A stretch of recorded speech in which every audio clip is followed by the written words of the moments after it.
नमस्कार दोस्तों, astro intelligence के इस वीडियो में आपका तहे दिल से स्वागत। दोस्तों, ये जो वीडियो है एक स्पेशल वीडियो है। सब्जेक्ट भी थोड़ा सा वेरीड है, थोड़ा सा डिफरेंट है, थोड़ा सा रिसर्च के साथ हम इसको एसोसिएट कर सकते हैं। दोस्तों, मुझे बहुत खुशी है कि जो मैं वीडियोस बनाता हूं आप उसको बहुत ध्यान से सुनते हो। छोटी छोटी बात, कहीं पे छोटी सी गलती रह जाए वो भी आप पकड़ते हो। मेरे को लगता है कि जो एस्ट्रो इंटेलिजेंस परिवार के साथ जो दर्शक जुड़े हैं वो एस्ट्रोलॉजी को बहुत सीरियसली लेने वाले हैं। कहीं ना कहीं ऐसे ही दर्शक दोस्तों मैं चाहता था, और इतने अच्छे डेडिकेटेड और सिंसियर फ्रेंड्स या जो व्यूअर्स हैं वो मिलने पर सबसे पहले तो दोस्तों मैं आप सबका बहुत बहुत धन्यवाद करता हूं। और आज मैं इस धन्यवाद के साथ साथ आपके कुछ क्वेश्चंस को लेकर मैं थोड़ा सा रिसर्च, जिसको हम रिसर्च इन एस्ट्रोलॉजी भी कहते हैं, वो दोनों का समन्वय बनाकर कोशिश करूंगा कि जो छोटी छोटी मिस्ट्रीज बन जाती हैं रिगार्डिंग सर्टेन टॉपिक्स, उन मिस्ट्रीज को हम क्लियर करें, हम समझ पाएं कि एक्चुअली वैदिक शास्त्रों में अगर कोई मिस्ट्री होती है या हमारे दिमाग में कोई क्वेश्चन आता है तो वैदिक शास्त्रों में उसका क्या उत्तर दिया गया है। दोस्तों, यहां पर मैं स्पेशली दो तीन लोगों का नाम मैं लेना चाहूंगा। First one is Sunil John of Saptarishi astrology. Second is Kapil of KRS astrology. दोस्तों, ये जो दो लोग हैं बहुत देर से एस्ट्रोलॉजी में लगे हुए हैं, काफी अच्छा काम इन्होंने किया है। मगर जो सबसे बढ़िया बात मुझे ये लगी है, जब भी उनको कोई मिस्टीरियस सब्जेक्ट मिलता है या कहीं पे इनको लगता है कि थोड़ा सा हम फंस रहे हैं, थोड़ा सा मुश्किल आ रही है, तो उनका एक ही बात होती है, go back to your basics, go back to the shastras. दोस्तों, आज इन दोनों हमारे एस्ट्रोलॉजर्स को, हमारे कोलीग्स को, कुछ अच्छी आत्माओं को धन्यवाद करते हुए मैं आज की वीडियो स्पेशली कुछ व्यूअर्स को समर्पित करता हूं, जिन्होंने आज की वीडियो बनाने को मेरे को कंपेल कर दिया। दोस्तों, नाम तो मैं नहीं लूंगा क्योंकि नाम लेने से थोड़ा सा कुछ चीज़ें पर्सनलाइज्ड हो जाती हैं और मैं कभी भी किसी कंट्रोवर्सी में नहीं पड़ता। और कोशिश मेरी यही होती है कि अगर कोई कंट्रोवर्सी है भी तो उसको शास्त्रों के माध्यम से उसे क्लियर किया जाए, ताकि जो मिस्ट सराउंड हो जाती है वो मिस्ट खत्म हो जाए। दोस्तों, मेरे इसी तरह एक बहुत ही प्यारे दर्शक ने एक क्वेश्चन किया था कि सर, आप कहते हो कि दुस्थान, बैड हाउसेस, यानी कि 6, 8, 12 ये बुरे स्थान नहीं है। दोस्तों, मेरा ओपिनियन अब भी वही है कि 6, 8, 12 ठीक है, वो बुरी चीजें बताते हैं हमें, मगर वो बुरे घर नहीं है। उन्होंने, उस प्यारे दर्शक ने मेरे को ये कहा कि सर, आपकी इस बात से कंफ्यूजन हो जाती है कि हम किसको माने, ट्रेडिशनल एस्ट्रोलॉजी को माने, जो एस्ट्रोलॉजी आज की डेट में कॉमनली प्रचलित है उसको माने, आपको माने, रिसर्चर्स को माने।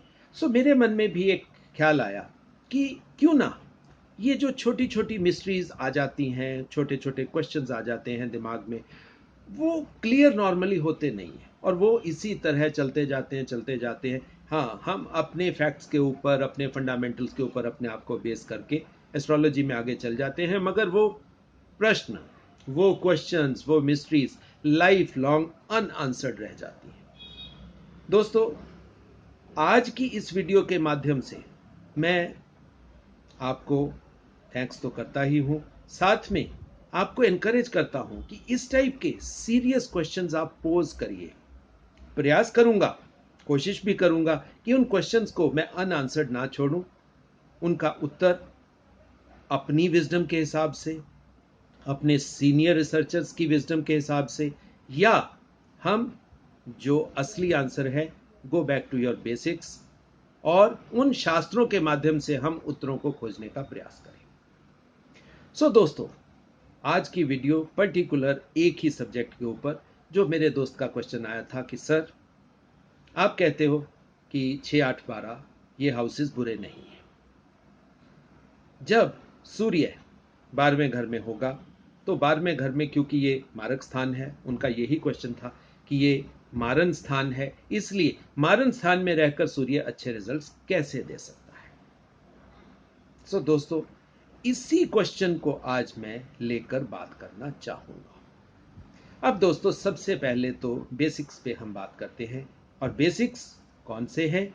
सबसे बड़ा बेसिक, सबसे बड़ा शास्त्र दोस्तों कौन सा है? दैट इज बृहद पराशर होरा शास्त्र, या जिसको हम ज्योतिष का वेद कह सकते हैं, जहां से ज्योतिष शुरू हुई। सो दोस्तों, वहां पर सबसे पहली चीज कि ल्यूमिनरीज, यानी कि 2 ग्रह जो लाइट एमिट करते हैं। डे के समय लाइट एमिट करने वाला प्लेनेट सूर्य है, आप सब जानते हैं, और रात के समय सूर्य से लाइट लेकर दोबारा एमिट करने वाला वो प्लेनेट चंद्रमा है, ये भी आप जानते हैं। दोस्तों, इन प्लैनेट्स को कभी भी कोई दोष नहीं लगता। हालांकि सूर्य को कुछ ऑथर्स मेलेफिक की श्रेणी में रख देते हैं, मगर दोस्तों मैं सूर्य को मेलेफिक की श्रेणी में नहीं रखता। मैं नहीं मानता इस चीज को कि सूर्य मेलेफिक है। मैं सूर्य को क्रूर मानता हूं, क्रूअल मानता हूं। दोस्तों, सूर्य का एक नेचुरल सिग्निफिकेशन है ये कि सूर्य रेड हॉट प्लेनेट है। सूर्य की किरणें बहुत गर्मी वाली, बहुत ज्यादा ताप और ऊर्जा उनमें है, और सूर्य के पास जो भी जाएगा वो डिस्ट्रॉय होना उसका निश्चित है। सो दोस्तों, ये सूर्य जानबूझकर या इंटेंशनली किसी को हार्म नहीं करता। जो भी उसके पास जाएगा उसका डिस्ट्रक्शन निश्चित है, ये भी बात सर्टन है। मगर यहां पे एक चीज और आती है कि दोस्तों, सूर्य के पास कोई भी बुराई टिक नहीं सकती। कोई भी बुराई सूर्य के पास टिक नहीं सकती। या तो प्लेनेट सूर्य के अगर बहुत ज्यादा नजदीक आ जाएगा तो वो क्या होगा? वो कंबस्ट हो जाएगा।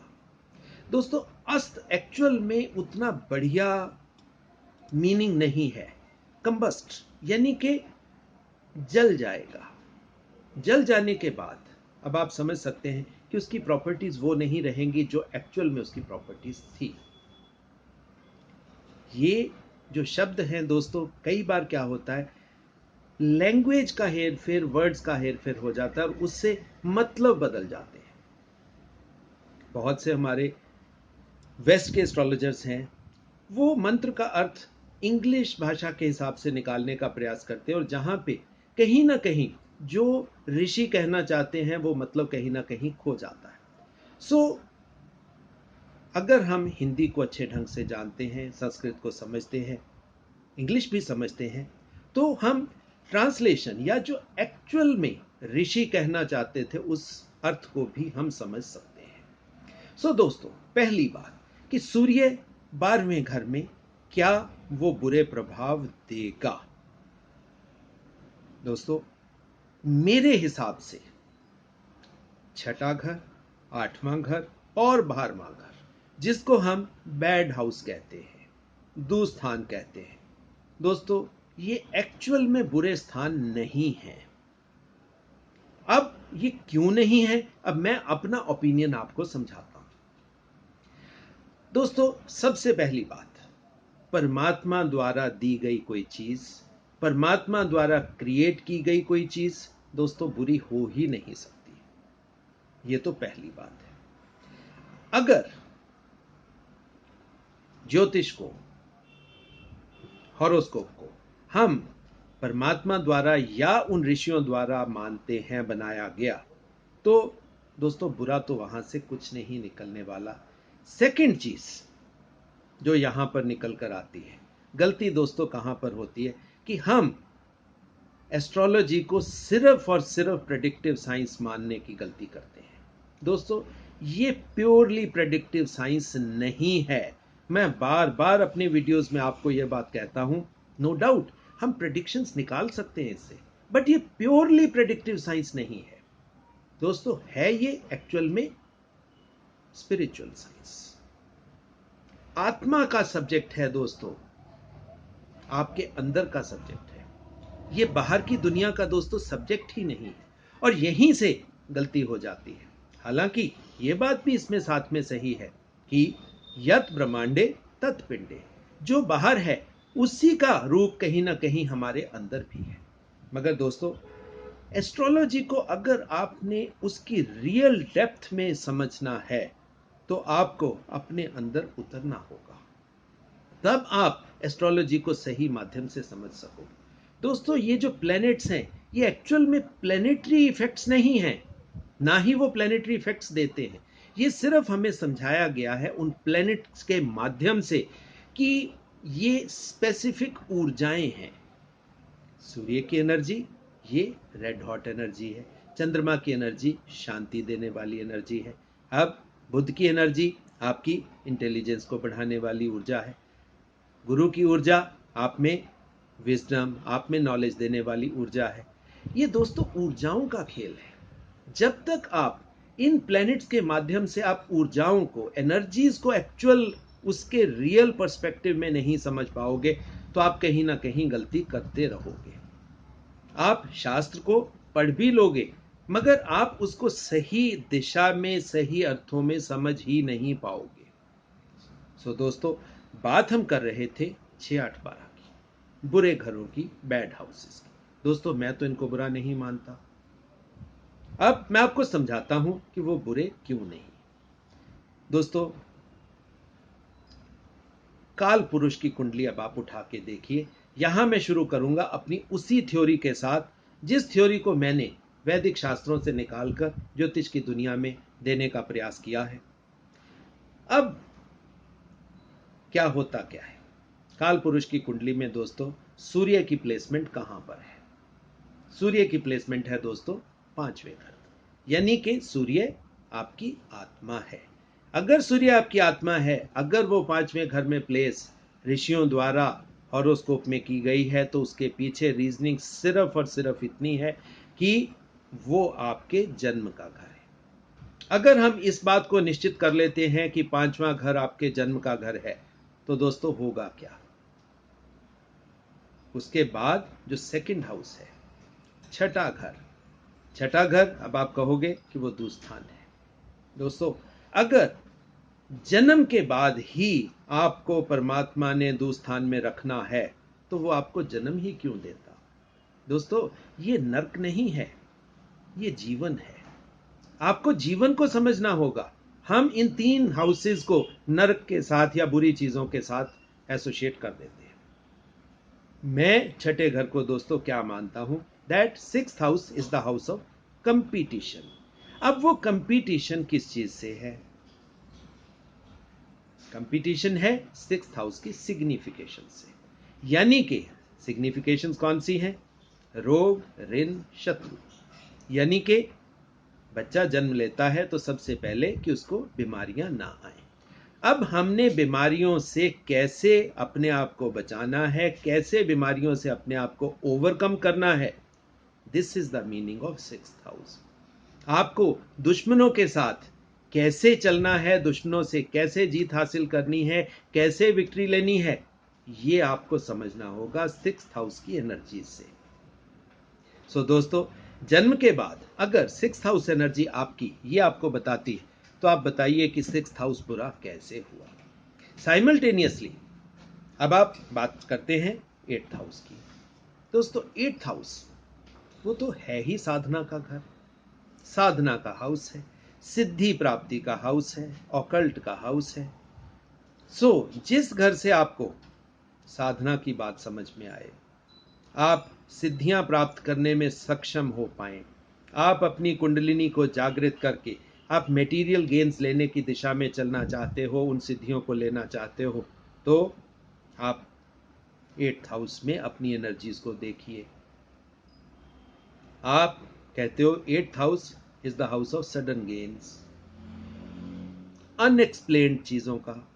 दोस्तों अनएक्सप्लेन्ड चीजें कहां से संभव हो सकती है? ऑकल्ट, मिस्ट्री हाउस कह देते। दोस्तों अगर वो मिस्ट्री हाउस है तो वो एक्चुअल में साधना का हाउस है। साधना से दोस्तों जो निकलेगा वो कहीं ना कहीं मिस्टीरियस तो होगा, क्योंकि वो आपके समझ के दायरे से बाहर की बात है कि परमात्मा आपसे खुश होकर तथास्तु कहकर आपको कुछ भी दे सकता है। सो दोस्तों जहां पे आपको परमात्मा के आशीर्वाद के रूप में सिद्धियां मिलती हो, परमात्मा के आशीर्वाद के रूप में साधना मिलती हो, आप उस घर को कैसे बुरा घर कह सकते हो? अब बात करते हैं दोस्तों 12th हाउस की।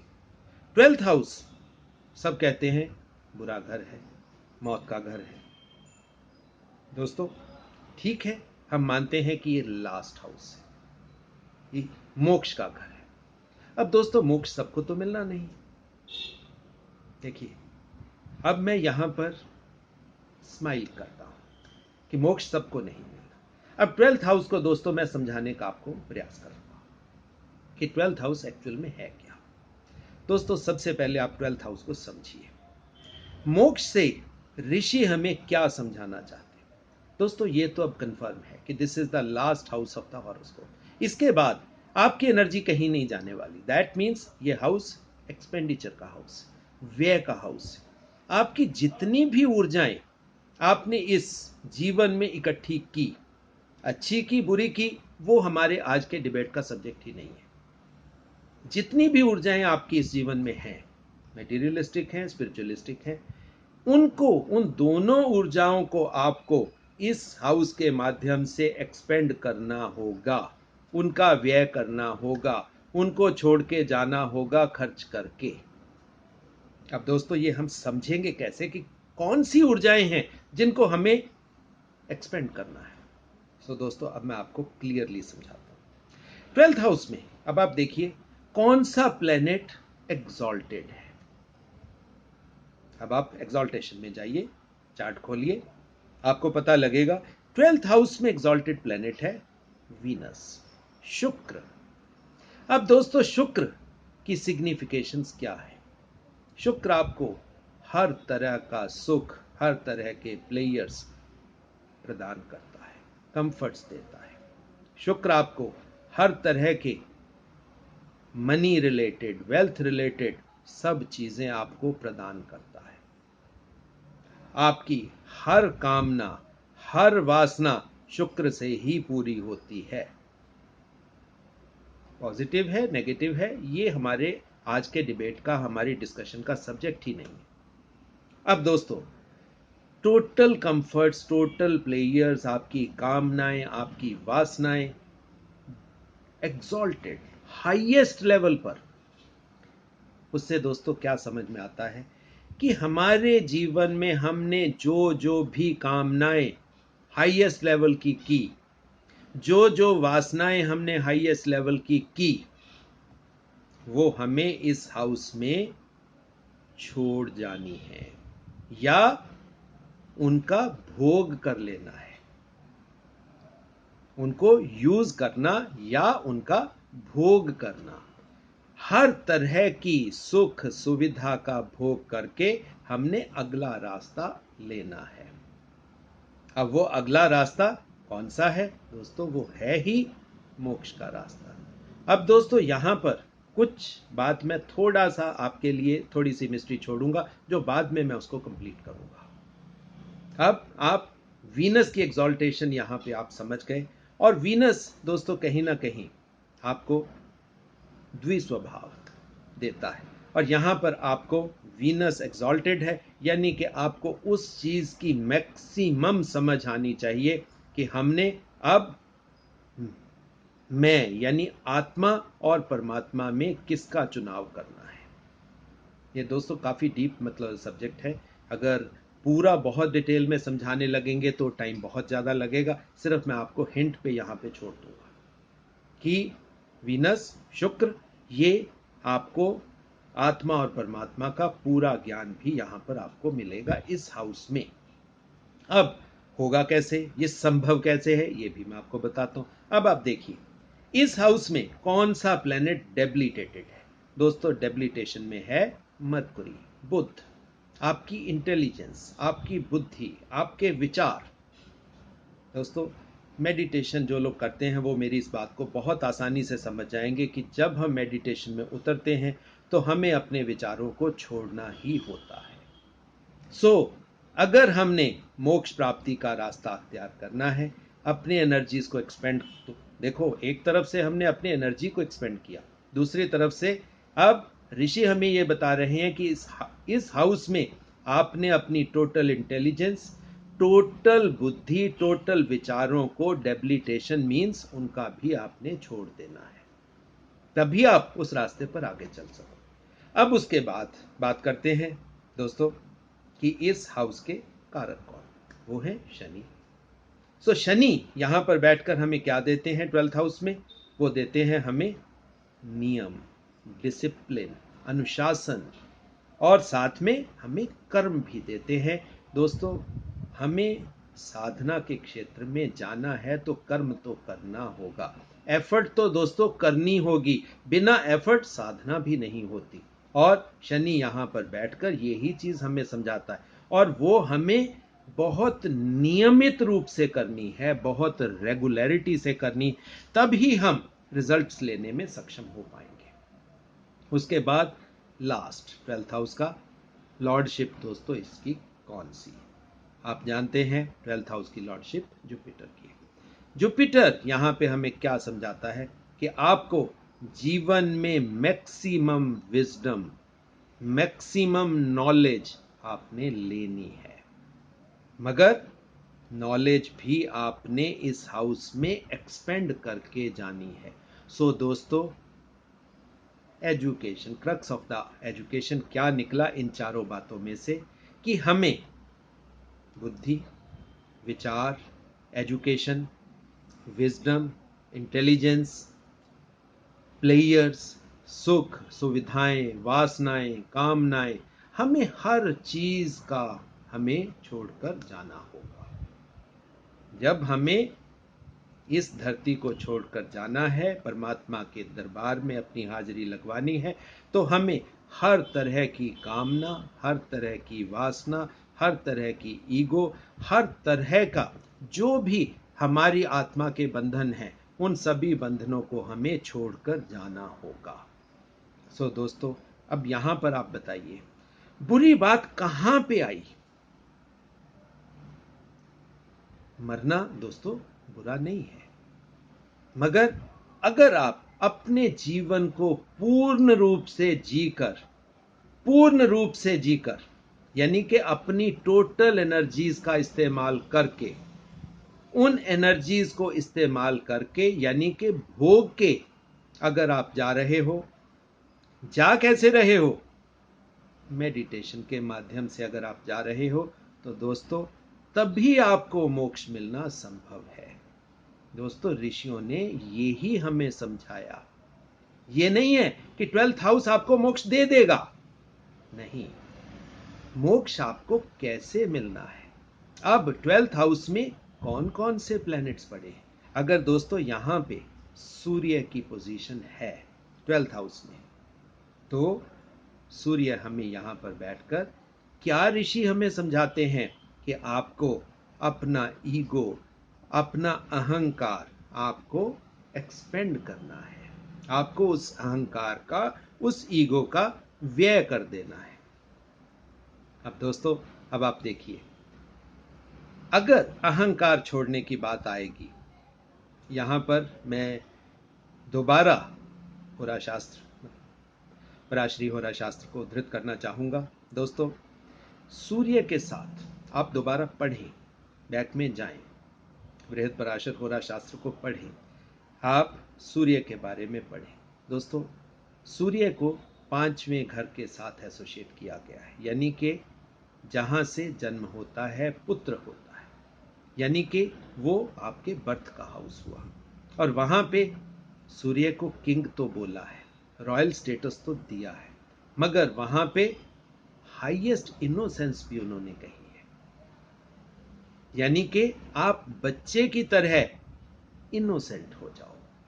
अब दोस्तों, अगर सूर्य आपका 12th हाउस में है, आपको अपनी ईगोस, अपनी अहंकार, अपनी ये जो बाइंडिंग्स है जो हमारी आत्मा के साथ लग जाती, उनका व्यय करके, उनको यूज करके और उसका भोग करने के बाद मन से उनको छोड़कर हमें बच्चे की माफिक बन जाना है। तब हम सूर्य वहां पर क्या करेगा? सूर्य हर तरह के दोस्तों ईविल का नाश करेगा। यहीं से हमने वीडियो शुरू की थी कि सूर्य जहां भी दोस्तों होगा, सूर्य के पास अंधकार कभी रह ही नहीं सकता। हर तरह के अंधकार का नाश सूर्य की प्रेजेंस में हो जाएगा। सो दोस्तों, 12th हाउस में अगर सूर्य होगा तो अंधकार का नाश निश्चित है। और अंधकार का नाश हो गया, मेडिटेशन में हम आगे चल पड़े और वहां से हमें ऊर्जा दिखनी शुरू हो गई, लाइट दिखनी शुरू हो गई और हम अगले जन्म यानी कि अगले जीवन की ओर या परमात्मा के चरणों में प्रस्थान करने के लिए अपने आप को तत्पर कर देते हैं। सो दोस्तों, ये था यहाँ पे सूर्य के 12th हाउस में बैठकर जो रिजल्ट्स हमें मिल सकते हैं। ये भी एक अलग पॉइंट ऑफ व्यू है जो मैंने आपको समझाया। हालांकि ट्रेडिशनल एस्ट्रोलॉजी में कुछ और चीजें बताई जाती हैं, मगर मेरा था कि उस कंफ्यूजन को मैंने क्लियर करना है। अब दोस्तों, हम पहुंचेंगे बृहत्पराशर होरा शास्त्र की शरण में। मैं आपको चीजें वहां से दिखाऊंगा कि हमने ये जो चीजें हम लेते हैं ये कहां से लेते हैं। ठीक है, कुछ हमारे पर्सनल एक्सपीरियंसेस होते हैं। और आज की इस वीडियो बनाने के पीछे, जैसे एक मेरे व्यूअर ने क्वेश्चन डाला था, एक दो क्या हुआ दोस्तों, मैं अब आपको छोटा सा एग्जाम्पल नहीं, मतलब एक चीज बताता हूं। पिछले कुछ दिनों में surprisingly from America and from Dubai I got 3-4 consultations, and surprisingly all the consultations from renowned astrologers of that country. उनकी अपनी कंफ्यूजन्स थी, वो अपना चार्ट एनालाइज करवाना चाहते थे एक डिफरेंट पॉइंट ऑफ व्यू से। उनको लगा कि मेरा पॉइंट ऑफ व्यू मेटीरियलिस्टिक चीज़ों से अलग होके स्पिरिचुअलिस्टिक है, थोड़ा सा अलग पॉइंट ऑफ व्यू है मेरा सोचने का तरीका, और वो चाहते थे कि मेरे से अपना हॉरोस्कोप एनालाइज करवाएं। दोस्तों, जब हम हॉरोस्कोप एनालाइज कर रहे थे, और आपको मैं बता दूं, दे वर ऑल एक्सपीरियंस्ड एस्ट्रोलॉजर्स। एक तो एस्ट्रोलॉजर 24 साल से एस्ट्रोलॉजी की प्रैक्टिस कर रहा था, और एक उनमें से एक आदमी तंत्र की प्रैक्टिस करता है। मतलब वो एडवांस्ड एस्ट्रोलॉजी में थे। अब उनको एस्ट्रोलॉजी तो क्या पढ़ानी थी दोस्तों, क्या समझाना था, उनको सब पता था। मगर जब मैंने उनको स्पिरिचुअलिस्टिक पॉइंट ऑफ व्यू, ये एनर्जीज के माध्यम से उनके चार्ट को एनालाइज करके उनको बताया, तब उनको लगा कि this is the actual way of getting analysis. बहुत सी चीजें हम ट्रेडिशनल एस्ट्रोलॉजी, ट्रेडिशनल ज्योतिष में भूल जाते हैं या छूट जाती हैं, जो एनर्जीज के माध्यम से और स्पिरिचुअलिटी के माध्यम से समझाई जा सकती है। अब दोस्तों, बात को लंबा ना खींचते हुए मैं जाऊंगा बृहत्पराशर होरा शास्त्र की शरण में, और आपसे भी निवेदन यही करूंगा कि जब भी आपको कंफ्यूजन लगे, आप शास्त्रों की शरण लें। दोस्तों, आशा करता हूं कि आप ये बृहत्पराशर होरा शास्त्र की जो स्लाइड है, आप इसको अच्छे ढंग से देख रहे होंगे। दोस्तों, ये चैप्टर 10 है। ये दोस्तों संस्कृत में नहीं है, ये इंग्लिश ट्रांसलेशन है, और ये इंग्लिश ट्रांसलेशन एक बहुत बड़े एस्ट्रोलॉजर, बहुत बड़े गुरु श्री संतनम द्वारा की गई है। सो इसको मैं बहुत ही ऑथेंटिक ट्रांसलेशन मानता हूं। यहां पे दोस्तों इस 10th चैप्टर में क्या बताया गया है कि इविल्स के एंटीडोट्स कौन से हैं, यानी कि बुराइयों के एंटीडोट्स हम कैसे ढूंढें चार्ट में। सबसे पहला उन्होंने क्या बताया कि ये बृहत्पराशर होरा शास्त्र एक्चुअल में है ही ऐसे कि देवताओं के मुंह से बात निकलती है और दूसरे लोग सुनते हैं, या इसको ऐसे कहा जाए कि शिव बोलते हैं और पार्वती सुनती है। ये इसी फॉर्मेट में इनके जो मंत्र हैं, सूत्र हैं, ये इसी फॉर्मेट में है।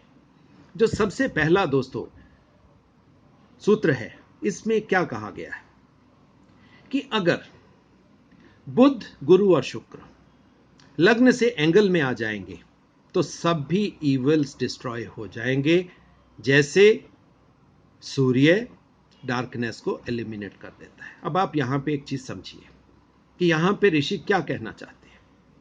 बुध, गुरु और शुक्र तीनों ही बेनिफिक प्लैनेट, तीनों ही देने वाले प्लैनेट। अब बुध का संबंध हमारी एजुकेशन, हमारी इंटेलिजेंस से है, गुरु का संबंध हमारी विजडम, हमारी जो रिलीजियस नॉलेज है उसके साथ है, और शुक्र ये तो है ही, हालांकि दानवों के गुरु हैं मगर गुरु हैं, और इनके पास भी हर तरह की साधना की जो नॉलेज है वो इनके पास थी। सो दोस्तों ये तीनों ही ये नॉलेज देने वाले प्लैनेट्स हैं। अब जो देने वाला प्लैनेट होता है उसको हम, उन्होंने ऋषियों ने सूर्य की श्रेणी में रखा है कि अगर ये प्लैनेट एंगल में यानी कि कोण में आ जाएंगे लग्न से, तो ये हर तरह की बुराई को नष्ट कर देंगे, जैसे सूर्य अंधकार को नष्ट कर देता है। सो दोस्तों कभी भी कोई चार्ट अगर देखना हो तो सिर्फ किसी भी हाउस में किसी प्लैनेट को देखकर रिजल्ट्स निकालने की गलती कभी मत करें।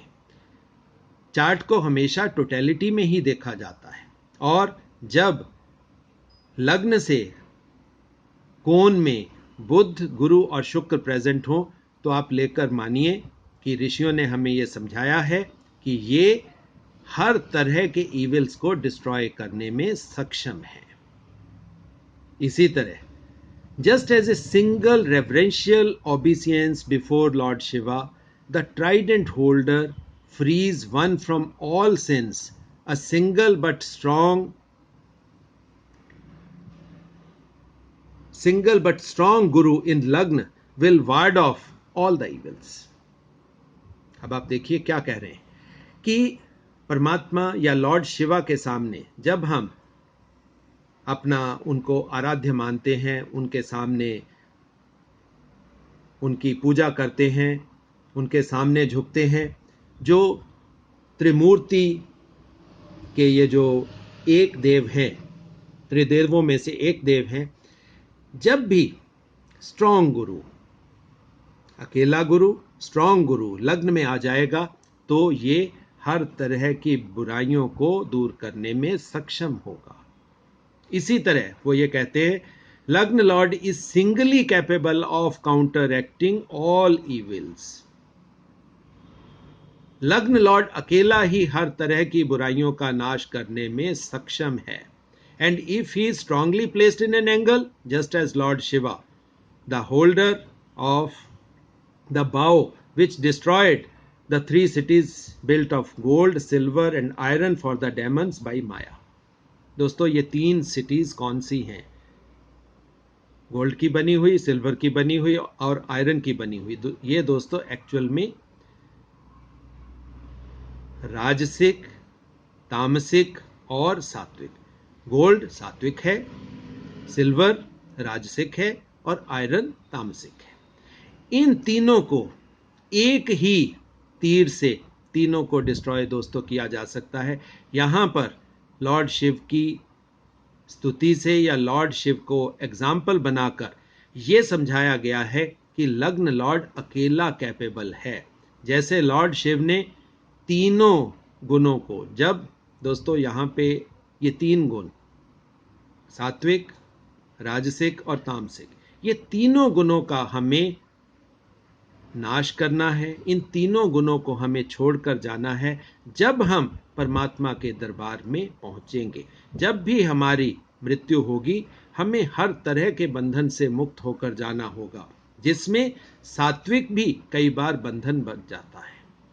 ये नहीं है कि सिर्फ तामसिक चीजें और राजसिक चीजें ही बंधन बनती हैं दोस्तों, सात्विक गुण भी ये बंधन बन जाता है। और यही समझाया जाता है कि हमें हर तरह के गुण या अवगुण को पार करके हमें मोक्ष प्राप्ति के रास्ते पर जाना है। उसके बाद ये कहा गया, all evils are destroyed if a benefic दृष्टि is lagna of one born during the night in the bright half and similarly a malefic दृष्टि during daytime in the dark. दोस्तों ये पॉइंट सेल्फ एक्सप्लेनेटरी है कि दिन के समय और रात के समय हमने इविल्स को कैसे जाना। अब दोस्तों ये बहुत इंपॉर्टेंट पॉइंट है जो अगला पॉइंट, सूर्य इन व्यय भाव will confer a 100-year lifespan on one born in तुला लग्न। अब दोस्तों एक चीज यहां पे आप लेके चलिए, लग्न कोई भी हो, ये हालांकि उन्होंने तुला लग्न का एग्जाम्पल देके हमें समझाया है। दोस्तों तुला लग्न में वो कहते हैं सूर्य अगर व्यय भाव यानी कि 12th हाउस में आ जाएगा तो ये जातक को 100 साल की आयु यानी कि सबसे लंबी आयु प्रदान करेगा। अब मेरे मित्र ये आपका आंसर है जो मैं स्पेशली निकाल के लाया हूं बृहद पराशर होरा शास्त्र के माध्यम से। दोस्तों ये यहां पर कहा गया है कि सूर्य व्यय भाव में 12th हाउस में, जिसको आप बुरा घर कहते हो, बुरा स्थान कहते हो, बैड हाउस कहते हो, वहां पर भी ये तुला लग्न के जातक को 100 साल की आयु प्रदान करने में सक्षम होता है। अब यहां पर अब आप देखिए सूर्य अगर विद्यमान है तुला लग्न में तो ये एक्चुअल में घर कौन सा हुआ, ये घर तो हुआ दोस्तों छठा।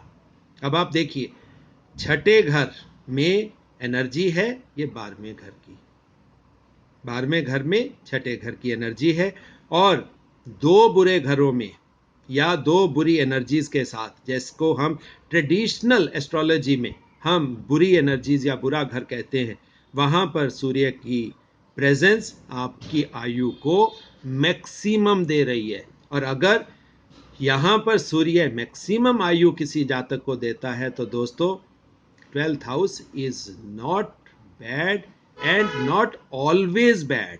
सिर्फ आपको उन एनर्जीज को समझना होगा कि सूर्य 12वें घर में बैठकर क्या समझा रहा है। दोस्तों सूर्य की यहां पर अगर प्रेजेंस हो गई, एक तो आप राजा तुल्य हो गए, दूसरी बात आपने अपने ईगो, आपने अपने अहंकार का त्याग कर दिया, आपने हर तरह का सुख, सामृद्धि, वेल्थ, पैसा, चीजें, कामना, वासनाएं, उन सभी का भोग करके उनसे आप ऊपर निकल गए। और जब भी दोस्तों कोई इंसान इस तरह की स्टेज में पहुंचकर मेडिटेशन में जाएगा तो दोस्तों आप लेकर चलिए कि परमात्मा उसके साथ हमेशा खड़ा होगा। और जब ऐसी स्थिति आएगी तो ये परमात्मा का ब्लेसिंग है, इसको बुरा मानने की गलती दोस्तों कभी मत करना। कुछ जैसे ट्रेडिशनल ज्योतिष में कुछ बातें ये भी कही जाती हैं कि 12th हाउस में अगर सन है तो आपका आपके फादर के साथ संबंध विच्छेद या डिफरेंस ऑफ ओपिनियन आपका रहेगा। दोस्तों ये तो इस भाव का एक नेचुरल कैरेक्टरिस्टिक है कि जो भी प्लेनेट इस भाव में आएगा उसकी सिग्निफिकेशंस को तो आपने एक्सपेंड करना ही है, उसका तो आपने व्यय करना ही है। वो सारी एनर्जीज वो अच्छी हैं बुरी हैं, हम इस बात को डिस्कस ही नहीं अब कर रहे। हम ये कहते हैं कि जो भी एनर्जीज उस प्लेनेट के साथ एसोसिएटेड है उसको आपने खर्च कर देना है, उसका आपने व्यय कर देना है, उसको आपने एक्सपेंड कर देना है।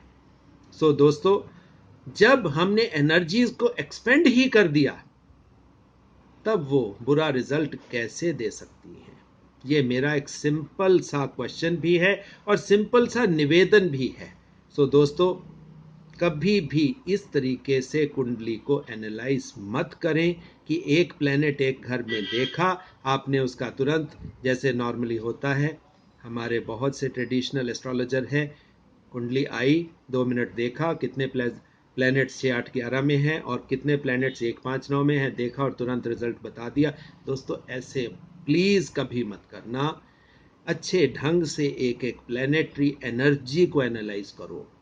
जब आप प्लैनेटरी एनर्जीज को एनालाइज करोगे तब आप देखोगे कि आपको सरप्राइजिंगली बहुत अच्छी चीजें वहां से निकल कर आएंगी जो किसी के जीवन को और इम्प्रूव करने में सहाय हो सकेंगी।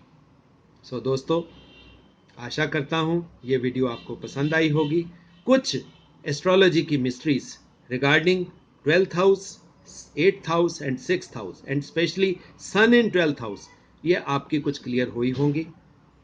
दोस्तों वीडियो पसंद आए तो लाइक करना तो बनता है फिर ये। हालांकि ये भाषा थोड़ा सा फिल्मी हो जाती है, मगर दोस्तों ये रिक्वेस्ट है कि अगर वीडियो पसंद आए तो प्लीज़ उसे लाइक करें और हमारे इस एस्ट्रोलॉजी के चैनल को, एस्ट्रो इंटेलिजेंस को ज़्यादा से ज़्यादा दोस्तों शेयर करें, ताकि एक ऑथेंटिक नॉलेज, ऑथेंटिक इन्फॉर्मेशन लोगों तक पहुँचे, मिस्ट्रीज ज़्यादा से ज़्यादा क्लियर हों और लोग और ज़्यादा सक्षम हो जाएं एस्ट्रोलॉजी में अच्छे ढंग से एनालिसिस करने में और लोगों के जीवन को और आगे अच्छा बनाने में और ज़्यादा समर्थ हो सके।